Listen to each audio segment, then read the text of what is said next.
Le Real Madrid a réalisé une belle performance en s'imposant 3-2 sur la pelouse de Manchester City lors du match aller de leur confrontation en Ligue des Champions.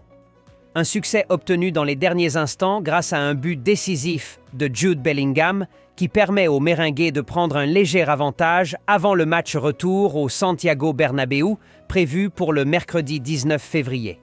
Cette victoire à l'extérieur met les Madrilènes en bonne position pour la qualification en huitième de finale, mais rien n'est encore joué face à une équipe de City toujours redoutable. Une bonne nouvelle pour le Real Madrid, c'est le possible retour de deux défenseurs clés pour cette rencontre capitale. Carlo Ancelotti, l'entraîneur madrilène, a confirmé après la victoire à l'Etihad que Antonio Rudiger et David Alaba pourraient être de retour pour le match retour. On a besoin d'eux, a-t-il affirmé, soulignant l'importance de ces deux joueurs pour solidifier la défense de son équipe.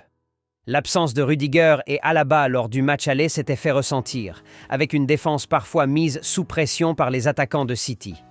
Leur retour pourrait donc offrir plus de stabilité et d'expérience à l'arrière-garde madrilène face à un adversaire qui voudra renverser la situation à Madrid.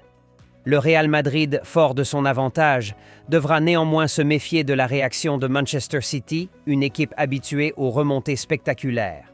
Avec le soutien de son public et l'éventuel retour de Rudiger et Alaba, le club madrilène espère décrocher sa qualification et poursuivre son parcours en Ligue des Champions. Rendez-vous mercredi 19 février pour un match qui s'annonce déjà palpitant. Thierry Henry a tranché sans hésitation. S'il devait choisir entre Erling Haaland et Kylian Mbappé pour son équipe, il prendrait le Français tous les jours. Son raisonnement repose sur la polyvalence et le talent brut de Mbappé, qui, selon lui, offre plus d'options sur le terrain.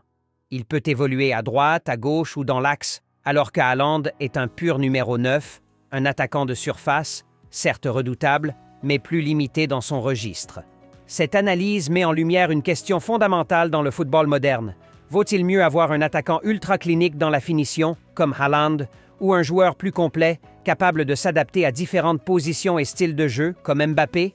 Henry reconnaît que Haaland a perfectionné son rôle de buteur depuis le début de sa carrière, tandis que Mbappé, lui, a dû s'adapter à un poste de numéro 9 ces derniers mois, notamment au Real Madrid.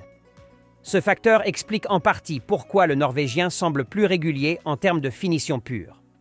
Cependant, au-delà des chiffres et des statistiques, Henry souligne un point intéressant. Alors que Messi et Ronaldo avaient réussi à asseoir leur domination sans débat possible, Mbappé et Haaland ne sont pas encore considérés comme les héritiers incontestables.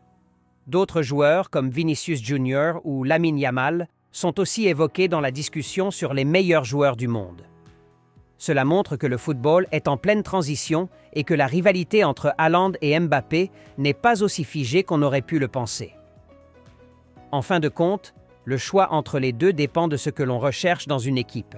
Si l'objectif est d'avoir un pur finisseur, un joueur capable de convertir la moindre occasion en but, Haaland est un choix évident. Mais si l'on veut un attaquant plus imprévisible, capable de créer des différences individuelles et d'apporter de la variété dans le jeu offensif, alors Mbappé semble être le choix le plus logique. C'est en tout cas l'avis de Thierry Henry, et il ne fait aucun doute que cette question continuera d'animer les débats encore longtemps. Que pensez-vous sur l'analyse de Thierry Henry? Laissez votre mot dans l'espace commentaire.